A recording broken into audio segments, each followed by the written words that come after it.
নমস্কাৰ সমূহ দৰ্শকলৈ প্ৰীতি আৰু সম্ভাষণ জনাইছো প্ৰিয় দৰ্শক আজি আমি বিশেষভাৱে আমন্ত্ৰণ কৰি আনিছো এনে এগৰাকী মহিলাক যিয়ে নিজৰ কেৰিয়াৰ আৰম্ভ কৰিছিল এগৰাকী অভিযন্তা হিচাপে পিছলৈ কিন্তু তেওঁ জড়িত হৈ পৰিল ফেশ্বন জগতৰ সৈতে আৰু এই সপোনৰ পম খেদি তেখেতে অসমীয়া সাজ পোছাকক ৰাষ্ট্ৰীয় আৰু আন্তঃৰাষ্ট্ৰীয় প্ৰেক্ষাপটলৈ লৈ গ'ল আৰু উজ্বলাই তুলিলে অসমীয়া সাজ পোছাক আৰু ডিজাইনাৰ তেখেতৰ নাম হৈছে ফেশ্বন ডিজাইনাৰ সংযুক্তা দত্ত আজি আমাৰ অতিথি নমস্কাৰ আপোনাক সম্ভাষণ জনাইছো ধন্যবাদ আপুনি এগৰাকী অভিযন্তা হিচাপে আপুনি কাৰ্যনিৰ্বাহ কৰিছিল তাৰ পিছত আপুনি ফেশ্বন জগতৰ লগত জড়িত হৈ গ'ল এই বিষয়ে অকমান জানিব বিচাৰিম কেনেকৈ হ'লে পৰিৱৰ্তন হয় একচুৱেলি মই সপোন দেখিছিলোঁ যদিও মই আছাম ইঞ্জিনিয়াৰিং কলেজৰ পৰা পাছ কৰি PWD চাকৰি কৰি আছিলোঁ কিন্তু মই সদায় যেতিয়া বাহিৰত ফুৰিব যাওঁ তেতিয়া যেতিয়া দেখোঁ যে বেংগলোৰ চিল্ক বা কাঞ্চীপুৰম চিল্ক সকলোবোৰ মানুহে বাহিৰত চিনি পায় কিন্তু আমাৰ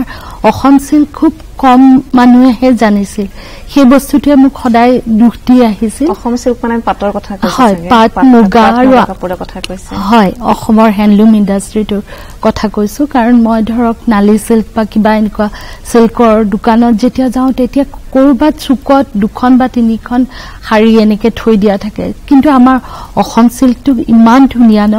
সো সেই বস্তুটোৱে সদায় মই তাৰ কাৰণে কিবা কৰিব পাৰো নেকি সদায় মোৰ মনত এটা আশা আছিল কিন্তু মই যেহেতু চাকৰি কৰিছিলো আৰু চাকৰি কৰি 10 to 5 জব কৰি এনেকুৱা এটা কাম কৰিবলৈ যথেষ্ট সময় দিব লাগিব আৰু মই মোৰ পৰিয়ালো আছে সো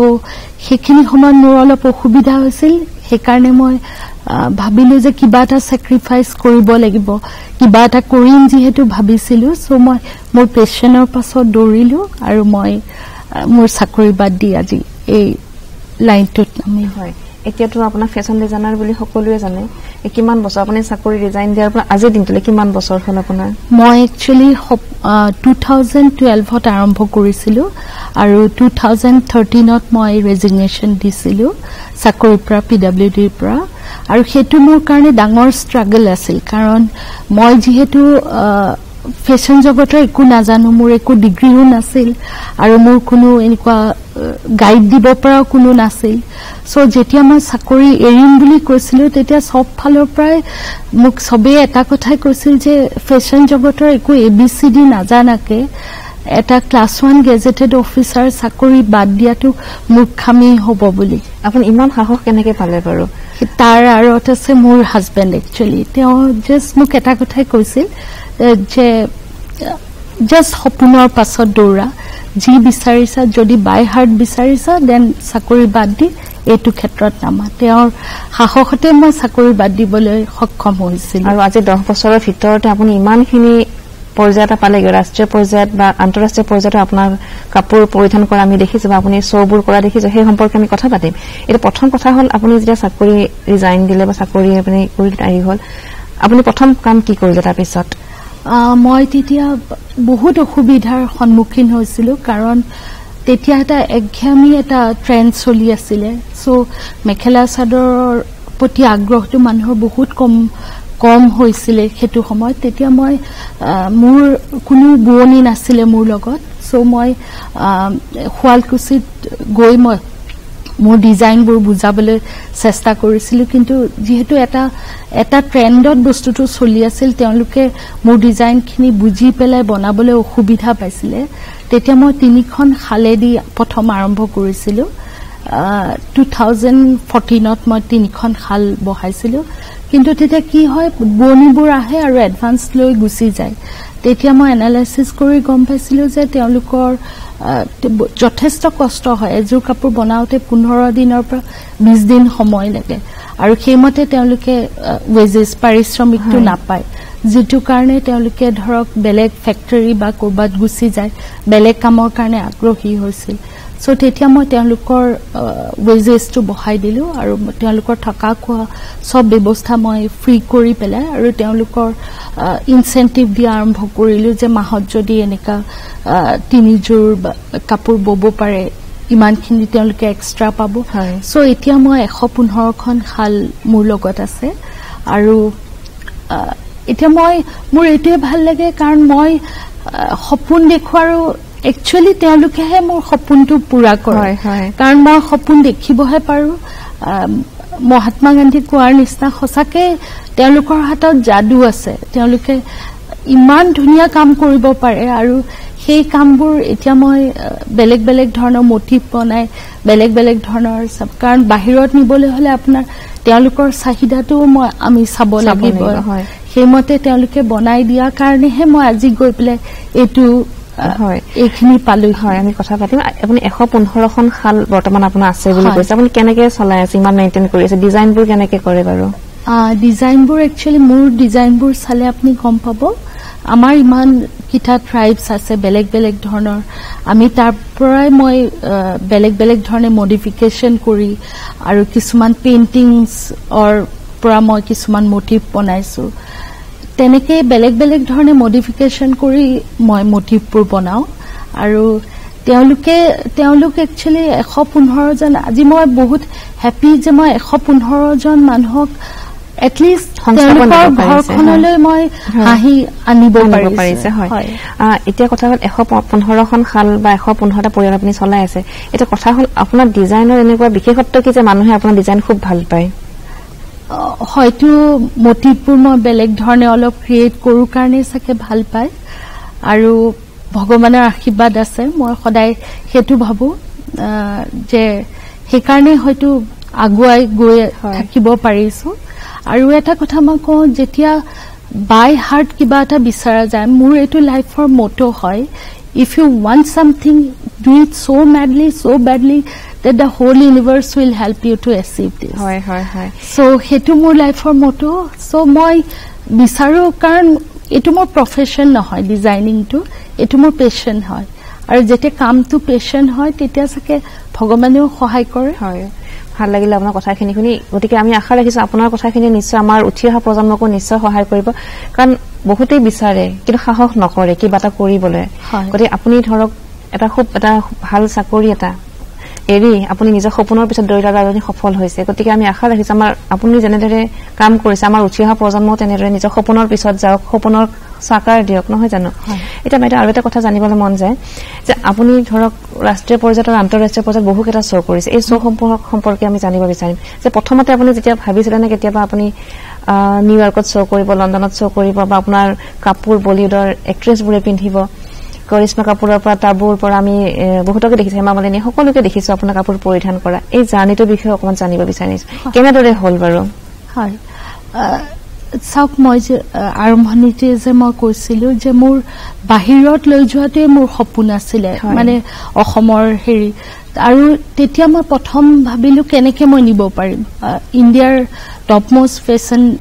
উইক হৈছে লেকমে ফেশ্বন উইক আৰু FDCI ফেশ্বন উইক এই দুটা যদি মই শোকেস কৰিব পাৰো তেতিয়া আমাৰ তাত কাৰণ বহুত ব্লগাৰ্স আহে আৰু বহুত ক্ৰিটিক্স আহে তেওঁলোকৰ চকুত যদি এবাৰ মই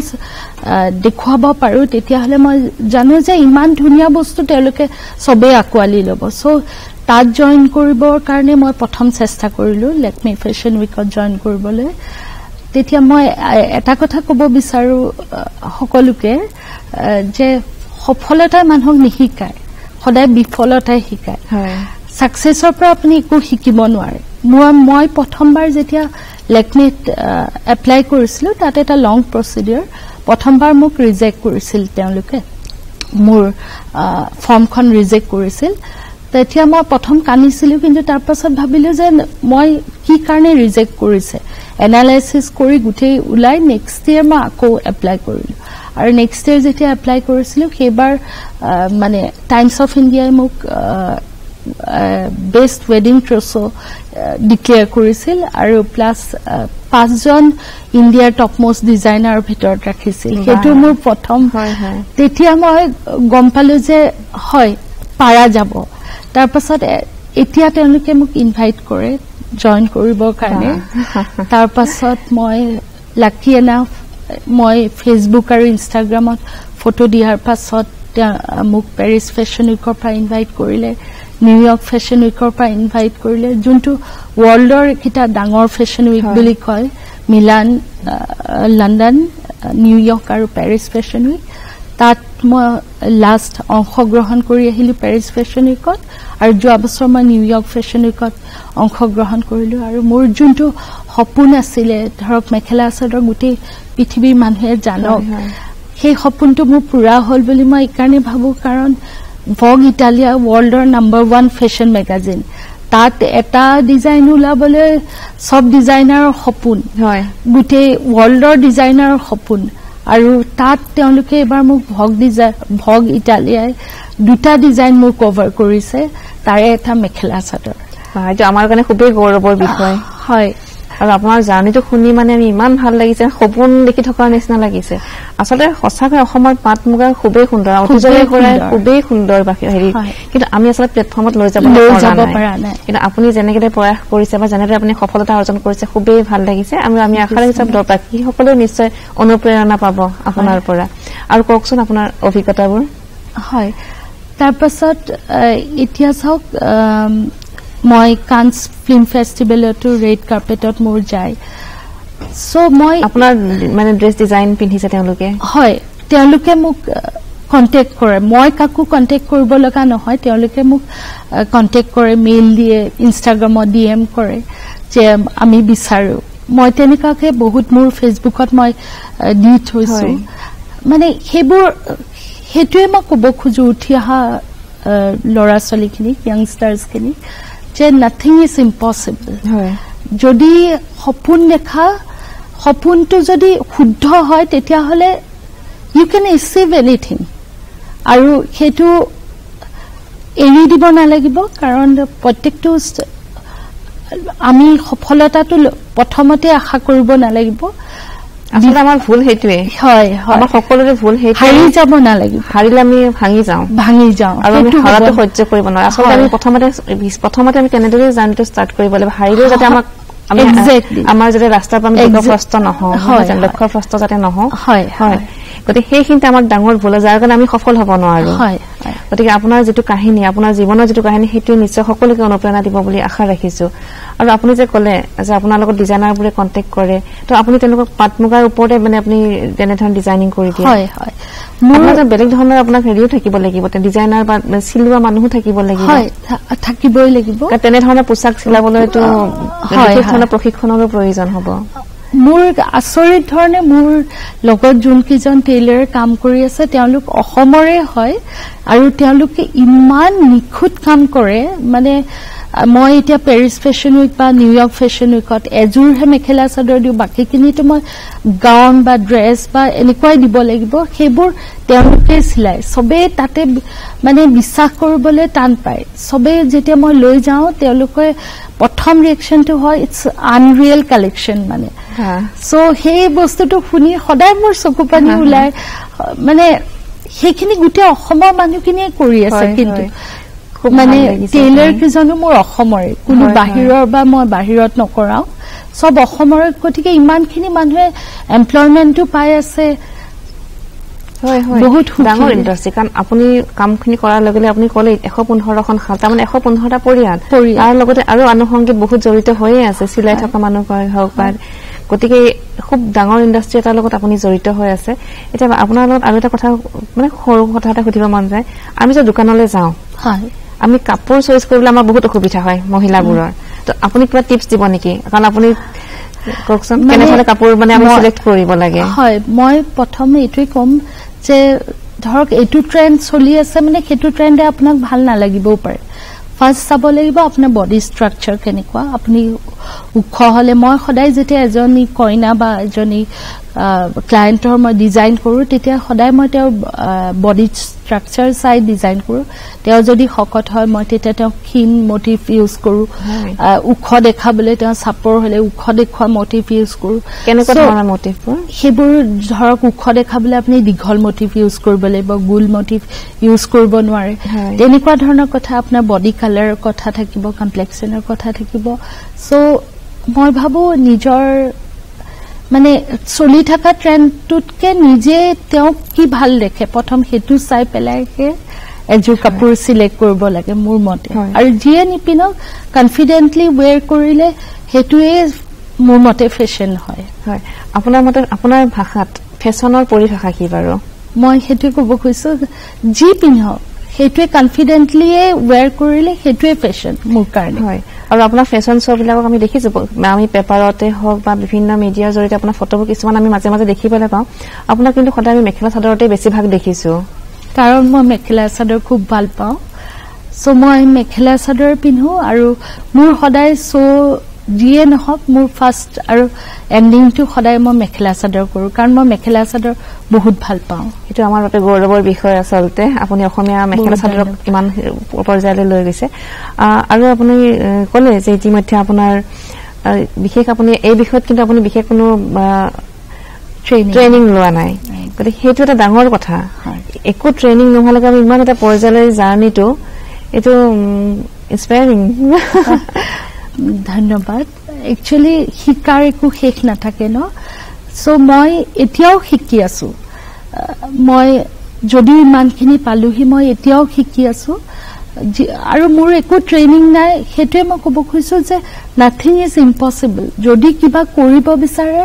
তেতিয়া বাই হাৰ্ট যদি কৰে তেতিয়া নাথিং ইজ ইম্পসিবল কিন্তু এইখিনি আৰু এটা কথা আহি যায় এতিয়া ধৰক পাট মুগাৰ কাপোৰ আগৰ পৰা আমাৰ অসমৰ মানুহৰ যথেষ্টখিনি চাহিদা আছে বা সকলোৱে ভাল পাওঁ কিন্তু এতিয়া দামটো বহুত বেছি হৈ যায় সেইকাৰণে কিছুমান প্ৰব্লেম কিছুমানো আহি যায় আপুনি জানে জড়িত যিহেতু গতিকে এতিয়া ব্যৱসায়টো অলপ কেনে ধৰণৰ হ'ব পাটৰে হওক মুগাৰ হওক এতিয়া বহুত দামটো বৃদ্ধি হৈ গৈছে এই সম্পৰ্কে আপুনি কি ক'ব বিচাৰিব একচুয়ালি উপায় নাইকিয়া কাৰণ পাটৰ সূতা বা মুগাৰ সূতা দাম বহুত বাঢ়ি গৈছে কাৰণে একচুয়ালি দামটো বাঢ়ি গৈছে কিন্তু চাওক এটোটো আমাৰ ট্ৰেডিশন নহয় জানো এটো আমাৰ সম্বল মই ভাবো আৰু খালি মই এটাই বিচাৰো আমাৰ মুখ্যমন্ত্ৰী মহোদয় এটো বহুত ডাঙৰ ষ্টেপ ললে যে যোনটো আমাৰ বাহিৰৰ পৰা পাৱাৰলুমৰ বস্তু আহি আছিল সেইখিনি নাইকিয়া কৰি দিছে কাৰণ তাত কোৱালিটিটো একদম বেয়া হয় পাৱাৰলুমৰ চাদৰ মেখেলা হওক বা গামোচা হওক আৰু সেই বস্তুটো যেতিয়া বাহিৰত মানুহেটো বুজি নাপায় ন যে এটো হ্যান্ডলুমৰ নহয় এয়া পাৱাৰলুমৰহে হয় তেতিয়া মানুহে যেতিয়া কোৱালিটিটো চাব তেতিয়া তেওঁলোকৰ ইন্টাৰেষ্ট কমি যাব যে এটো একদম চিপ এটা সো হেতু উপায় কিন্তু আপুনি যোনটো কোৱেশ্চন কৰিছে হেতু উপায় নাই কাৰণ হয় কাৰণ আমাৰ প্ৰডাকশন বহুত কমি গৈছে কাৰণ মানুহে যেহেতু মানুহে উৎপাদন কৰিবলৈ মুগা সূতা বা ইয়া উৎপাদন কৰাটো বহুত কমি গৈছে কাৰণে আমাৰ দামটো বাঢ়ি গৈছে আৰু বৃহৎ বজাৰখনৰ যদি আমি খবৰ পাওঁ বা আমি বৃহৎ বজাৰখনত জড়িত হ'ব পৰা যায় তেতিয়াহ'লে উৎপাদন যদি বাঢ়ি যায় তেতিয়াহ'লে ডেফিনেটলি এটা সময়ত ঘৰে ঘৰে তেনেকৈ উৎপাদন চলিছিল কিন্তু লাহে লাহে উৎপাদনবোৰ কমি গ'ল আৰু সেইকাৰণে চাগে দামবোৰো বাঢ়ি কাৰণ যিহেতু ইন্টাৰেষ্টটো কমি গৈছিল নহয় জানো হ্যান্ডলুম ইণ্ডাষ্ট্ৰীৰ কাৰণে এখন বৃহৎ বজাৰৰ সম্ভেদ আপুনি ইতিমধ্যে আমাক দিলে যে কিমান ধৰি যে বাহিৰৰ যিখিনি ইণ্টাৰনেশ্যনেল এটা লেভেলত আপুনি লৈ যায় তেতিয়া তেওঁলোকৰ মানুহৰ বাহিৰৰ মানুহবোৰ মানে ইণ্ডিয়ান নহয় তেওঁলোকৰ মানুহৰ বিদেশী মানুহসকলৰ ৰেছপন্স কেনেকুৱা তেওঁলোকে আমাৰ অসমীয়া পাট মুগা কাপোৰবোৰ চাই বা কেনে হেৰি কৰে সেইটোৱে মই ক'ব খুজিছো আনৰিয়েল কালেকশ্যন বুলি কয় আৰু এতিয়া চাওক মই যেতিয়া শ্ব' কৰি আহোঁ মোৰ বহুত কেইখন হাৰ্পাৰ্ছ বাজাৰ আপোনাৰ ভিয়েটনাম তাৰপাছত এল অফিচিয়েল তাৰপাছত ভগ এই বহুত কেইখন মেগাজিন বাহিৰৰ ফৰেনৰ মেগাজিনত মোৰ ডিজাইন তেওঁলোকে বিচাৰিছিল ফটোগ্ৰাফিৰ কাৰণে আৰু তেওঁলোকে ফটোশ্বুট কৰিছিল তেওঁলোকে ভাল পাইছে কাৰণেহে বিচাৰিছে নহয় জানো আমাৰ আচলতে পাট মুগাটো ইউনিক বস্তু পৃথিৱীতে তেওঁলোকে কাৰণ সদায় বাহিৰত গ'লে যেতিয়া মই শ্ব'বোৰ কৰোঁ তেতিয়া দেখো যে আপোনাৰ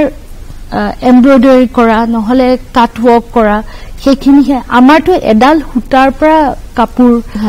প্ৰস্তুত কৰি উলাও আমি এটা এটা মোটিভ বনাওতে আমি এডাল সূতাৰ পৰা কৰো সেইটোৰ ইউনিকনেছটোৱে বেলেগ আৰু সেইটো বাহিৰৰ মানুহে খুব ভালকে বুজি পায় নহলে তেওঁলোকে কেতিয়াও নিবিচাৰিলেহেঁতেন তেওঁলোকৰ ফালৰ পৰা যদি তেওঁলোকে ইয়াৰ ভ্যালুটো বুজি নাপালে কোনোবা যদি ধৰক আপোনাৰ এই অনুষ্ঠানটো আমাৰ চোৱাৰ পিছত কোনোবা কেৰিয়াৰ হিচাপে তেওঁলোকে যদি ল'ব বিচাৰে আপুনি কি পৰামৰ্শ দিব বাৰু ডেফিনেটলি এইটো বহুত ডাঙৰ কেৰিয়াৰ আৰু মই বিচাৰো আৰু ওলাই আহক কাৰণ এইটো কিমান দিনলৈ মই টানিম বা আৰু ওলাই আহক মানে আমাৰ হ্যান্ডলুম সেক্টৰটো আমাৰ মেখেলা চাদৰক বাহিৰত লৈ যাওক মই বিচাৰিম তেওঁলোকে আহক কাৰণ ইয়াত বহুত স্কোপ আছে বহুত কৰিব পাৰি আজি মইতো 115 জন মানুহক মই সংস্থাপন দি থাকিব পাৰিছো নহয় জানো মই সেল কৰিব পাৰিছো মই ঘটিব পাৰিছো কাৰণে তো তেওঁলোকক মই দিব পাৰিছো সো ডেফিনেটলি বহুত স্কোপ আছে কিন্তু আমাৰ এটা সময়ত গাঁৱে ভূঞে প্ৰত্যেক গৰাকী মহিলাই খাল বব জানিছিল এতিয়াও কিছু সংখ্যকে জানে কিন্তু কিছুমানে এতিয়া তাৰমানে মাৰ্কেট নাই বুলি এৰি দিছে কিছুমান গতিকে তেখেতসকলকো আপুনি কেনেধৰণে পৰামৰ্শ দিব কাৰণ এইটো আমাৰ এটা ট্ৰেডিশনেলি আমি চলি অহা কাম আছিল নহয় জানো যে খালখন ছোৱালী মানুহে বব জানিবই লাগিব আৰু বা জানিছিলো সেইখিনি সময়ত কিন্তু ইয়াৰ বিভিন্ন পাকচকত বা বিভিন্ন সময়ৰ ক্ষেত্ৰত পৰি যিহেতু মাৰ্কেটখনো নাই বুলি আমাৰ ভাৱ এটা আহিলে এই কলাটো আমাৰ হাতৰ পৰা হেৰাই যাবলৈ ধৰিলে কিন্তু তাৰ মাজতে এতিয়াও কিছুমান সংৰক্ষিত হৈ আছে কিছুমান অঞ্চলত তেখেতসকলক আপুনি কি পৰামৰ্শ দিব বাৰু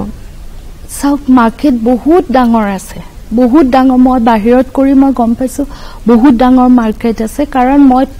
প্ৰতিদিনে মই মিনিমাম 3টা মোৰ বাহিৰলৈ যায় নন আছামিজ মানুহে আজিকালি শাৰী চাদৰ মেখেলা পিন্ধে সৰি আৰু মই ভিডিও কল কৰি তেওঁলোকক শিকাব লাগে এতিয়া ৰিসেন্টলি কানছ ফিল্ম ফেষ্টিভেল হৈ আছে কানছ ফিল্ম ফেষ্টিভেলত এজনী ফৰেনাৰে মই দিম মোৰ ফেসবুকত এজনী ফৰেনাৰ মডেলে যোন তেওঁ নাম্বাৰ 1 মডেল সুপাৰ মডেল তেওঁ মোক বিচাৰিছিল যে মই আপোনাৰ শাৰী পিন্ধিব বিচাৰো যেহেতু মেখেলা চাদৰ নামটো নাজানে তেওঁলোকে শাৰী পিন্ধিব বিচাৰো কানছ ফিল্ম ফেষ্টিভেলত এতিয়া তেওঁ 27 তাৰিখে তেওঁ মোৰ চাদৰ মেখেলা পিন্ধিব সো কিমান ডাঙৰ হেতু হয় সো মই ভাবো বহুত ডাঙৰ মাৰ্কেট এখন আমি পাম আগবাঢ়ি হওক সকলো কৰিলে বহুত ডাঙৰ মাৰ্কেট এখন বহুতখিনি সুবিধা এখন আছে গতিকে আমি আশা ৰাখিছো আমাৰ যুৱক যুৱতী সকলো এই ইণ্ডাষ্ট্ৰীৰ লগত জড়িত হ'ব পাৰে আৰু জড়িত হোৱাৰ সম্ভাৱনা যথেষ্টখিনি আছে এতিয়া কথা কিছুমান আমি আৰু জানিব বিচাৰিম আপোনাৰ পৰা যে আপুনি যিখিনি 115 গৰাকী শিপিনীৰ লগত আপুনি জড়িত হৈ আছে এইটো ইমান সহজ কথা নহয় আপুনি প্ৰত্যেকখনতে আপুনি ভিজিট দিবগৈ নোৱাৰে চাগে গতিকে আপুনি কেনেকে তেওঁলোকক চলাই বা তেওঁলোক কেনেকে ডিজাইনিং দিয়ে তেওঁলোক কেনেকে কালাৰৰ কথা কেনেকে জনায় বাৰু হয় মোৰ এটা হোৱাটছএপ গ্ৰুপ খুলি লৈছো য'ত মই তেওঁলোক সকলোকে এড কৰি লৈছো আৰু তাত তেওঁলোকে মই স্টেপ বাই স্টেপ মাৰি পেলাই তেওঁলোকে মোক ফটো দিয়ে তাৰ পাছত নেক্সট কি বুটা মাৰিব লাগে বা কি ফুল মাৰিব লাগে কি কালাৰত মাৰিব লাগে মই কৈ থাকো তেনেকে টেকনলজিখিনিৰ কাৰণে আপোনাৰ বহুত সুবিধা হৈছে আৰু টেকনলজিৰ কাৰণেতো আজি মই এইখিনি লেভেল পালো ফেসবুক আৰু ইনষ্টাগ্ৰাম নাথাকাহেঁতেন মই কেতিয়াও এইখিনি জেগা পাব নোৱাৰো গতিকে এই দুটা সোশ্যাল মিডিয়া আমি ব্যৱহাৰ কৰিব নিজৰ মাৰ্কেটিঙৰ কাৰণে বা নিজৰ এডভাৰটাইজিঙৰ কাৰণে অনায়াসে ব্যৱহাৰ কৰিব পাৰো বহুতে ভাবে যে ফেশন ডিজাইনাৰ এগৰাকী হ'বলৈ বহুখিনি পঢ়া শুনা কৰিব লাগিব বহু কিবা কৰিব লাগিব বা বহুত পইচা খৰচ কৰিব লাগিব এডভাৰটাইজিঙত খৰচ কৰিব লাগিব কিন্তু আপোনাৰ পৰা কথা পাতি আমাৰ এনেকুৱা লাগিছে যেন খুব সহজ কাৰণ আপুনি বাৰে বাৰে কৈ আছে ফেসবুক আৰু ইনষ্টাগ্ৰামত আপুনি মাৰ্কেটিং বা এডভাৰটাইজমেন্ট হৈ আছে বেলেগ আপোনাৰ বিশেষ খৰচ নহয় নাই তাতে একো খৰচ নাই আপুনি জাস্ট ফটো দিলে আৰু তেওঁলোকে চাই ভাল পালে আপোনাক কন্টাক্ট কৰে আসলতে বস্তুবিলাক ইমান টানো নহয় যিমান ভাবিলে টান যেন লাগে কাৰণ ইমান ডাঙৰ এখন আপুনি ৰাষ্ট্ৰীয় বা আন্তঃৰাষ্ট্ৰীয় বজাৰ এখনত আপুনি কাম কৰি আছে কিন্তু আপুনি কিমান সহজভাৱে কথাবোৰ কৈ গৈছে বা কিমান সহজভাৱে আমাক শিকাই গৈছে ভাল লাগিছে আমি আশা ৰাখিম আমাৰ উঠি অহা যুৱক যুৱতীসকলে সকলোৱে নিশ্চয় কৰিব কাৰণ বহুতে আমি ফেসবুক বা ইনষ্টাগ্ৰামটো কেনেকৈ ব্যৱহাৰ কৰিব লাগে আমি বহুতেই নাজানো কিন্তু আমি যিখিনি প্ৰডাক্ট কৰিছো অকল যে কাপোৰ বুলি নহয় অকল কাপোৰ বুলি নহয় যোনে যেনেকৈ ভাল পায় যেনেদৰে ব্যৱহাৰ কৰে যি বনাব জানে আপুনি নিজৰ মাৰ্কেটিঙৰ কাৰণে ব্যৱহাৰ কৰিব পাৰে এডভাৰটাইজিঙৰ কাৰণে ব্যৱহাৰ কৰিব পাৰে য'ত কোনো ধৰণৰ পইচা দৰকাৰ নহয় আৰু এডভাৰটাইজিং বা মাৰ্কেটিঙে হৈছে এটা ব্যৱসায়ৰ মূল নহয় জানো সেইখনে আমাক মাৰ্কেটখন ডাঙৰ কৰি লৈ যাব আৰু কওকচোন বাইদেউ কি উপদেশ পৰামৰ্শ দিব মই হেতে কম আপোনাৰ আসলে জাৰ্নিটো আমাৰ একদম সাধু কথা যেন লাগিছে কাৰণ মাত্ৰ 10 বছৰৰ ভিতৰত আপুনি এখন ৰাষ্ট্ৰীয় নহয় নিজৰে সপোন যেন লাগে যেতিয়া মই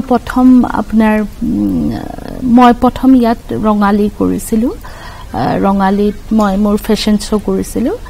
সেই তাৰ পাছত মই যেতিয়া ফটো কেইখন মই ফেসবুকত দিছিলো তাৰ পাছত মোলৈ এটা মেছেজ আহিল ফেসবুকত মেছেজ এটা আহিল যে আপুনি মাইসৰ ফেশন উইক কৰিব নেকি ফেসবুকৰ পৰা আহি গ'ল এক্স্যাক্টলি তাৰ পাছত মই তেতিয়া মাইসৰ মোৰ ইচ্ছাই আছিল মই লগে লগে ইয়েছ কৈ মাইসৰ ফেশন উইক কৰিলো তাৰপিছত তাৰ ফটোখিনি দিয়াৰ পাছত বিচ ফেশ্বন উইকৰ কাৰণে আহিলে ইণ্ডিয়া বিচ ফেশ্বন উইক সেইটো কৰিলো তাৰ পাছত তেতিয়া মই ভাবিলো যে মই লেকমি ফেশ্বন উইক কৰিবই লাগিব লেকমি ফেশ্বন উইক কৰিলেহে কাৰণ সবতছে ডাঙৰ ব্লগাৰ ক্ৰিটিক্স খিনি সব তাতহে আহে সো ফেশ্বন এনালাইসিস সব তাতহে আহে সো মই সেই তাত কৰিলো সো তাৰ পৰা মই আজি আহি মই যেতিয়া তাৰ ফটোবোৰ দিলো তেতিয়া আহি মোক গ্লোবাল ফেশ্বন কালেক্টিভ বুলি যোনটো হেৰি তেওঁলোকে মোক নিউয়ৰ্ক ফেশ্বন উইকৰ কাৰণে ডিএম কৰিলে মই তেতিয়া প্ৰথমবাৰ বিশ্বাস কৰা নাছিলো মই ভাবিছো মোক নিউয়ৰ্ক ফেশ্বন উইকটো সপোন আছিল সেইটো ইমান সহজে পাম বুলি মই ভাবাই নাছিলো তেতিয়া তেওঁলোকে যেতিয়া কৰিছিল তেতিয়া মই ভাবিছো কোনবাই মোক ফ্ৰড কৰিছে নেকি মই বিশ্বাস কৰা নাছিলো তেতিয়া মই তেওঁলোকক সুধিছিল New York fashion week is it মানে আমাৰ ইয়াত বহুতে নাজানে আপোনাৰ পেৰিছ ফেশ্বন উইক বা নিউয়ৰ্ক ফেশ্বন উইক যেতিয়া হৈ থাকে এইবোৰ ডাঙৰ ফেশ্বন উইকবোৰ সাইড বাই সাইড কিছুমান সৰু ফেশ্বন উইক হৈ থাকে সো মই ভাবিছো মোক চাকে তেনেকুৱালৈ ইনভাইট কৰিছে নেকি তাৰপিছত মই তেতিয়া তেওঁলোকক ক'লো যে মই একচুৱেল নিউয়ৰ্ক ফেশ্বন উইক মানে নহয় তেতিয়া তেওঁলোকে লোগো দি মোক তেওঁলোকৰ পৰা লেটাৰ পঠাইছে হয় গৌৰৱৰ বিষয় আমি আশা ৰাখিছো আপোনাৰ এনেদৰে যাত্ৰা অব্যাহত থাকক শুভকামনা থাকিল আমি আশা ৰাখিছো আপোনাৰ লগত যিখিনি কথা পাতিলো আমাৰ নিশ্চয় দৰ্শকসকলক নিশ্চয় অনুপ্ৰাণিত কৰিব আৰু আমি আশা ৰাখিছো আপোনালোকে এনেদৰে সপোনৰ পৰম খেদি আগবাঢ়ি যাওক নিজৰ জীৱন গঢ়ক সমাজলৈ কঢ়িয়াই আনক সুখ শান্তি সমৃদ্ধি আৰু আপোনালোকৰ জীৱনবোৰ কৰি তোলক সৌন্দৰ্যময় এই আশাৰে আমি আপোনালোকৰ বিদায় মাগিছো ধন্যবাদ নমস্কাৰ